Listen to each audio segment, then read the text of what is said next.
तो सेम गिवा एकदम, क्योंकि मालिक के जो ज्ञान है ये सटीक उदाहरण है। वह घर चली गई तो कहने लगी जी,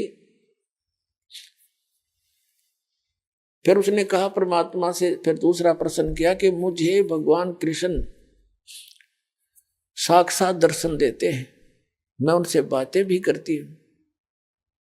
परमात्मा ने कहा बेटी तू अपने कृष्ण जी तो पूछ लिए, ये देवता है, ये झूठ नहीं बोला करते, सच्ची बताओगे तेरे को।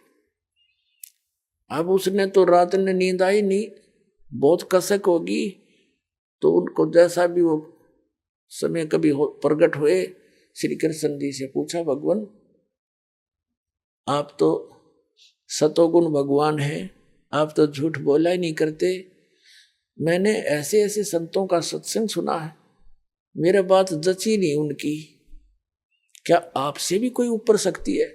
तो श्री कृष्ण जी ने कहा मीरा वो शक्ति है, लेकिन वो हमने भी ना मिली, उसकी ट्राई करने की कोई यूज नहीं, हमने खूब सिर पटक लिया, वो देख उसका कोई अता पता नहीं लगता।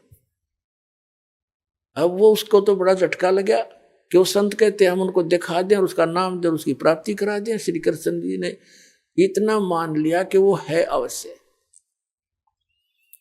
तो वह रात को नींद नहीं आया उस बेटी को। अगले दिन फिर पहुंच गई सत्संग में, वहीं बैठ गई। फिर सारी 2-3 दिन लगातार मालिक सत्संग करते रहे। फिर क्या हुआ, मीराबाई को प्रेरणा हुई कि भगवान मुझे उपदेश दे दो। परमात्मा ने कहा बेटा पहला काम है इस भक्ति मार्ग का प्रथम कदम गुरु होना चाहिए, सतगुरु हो, सच्चा ज्ञान वाला हो। तो मीराबाई ने कहा भगवान दीक्षा दे दो।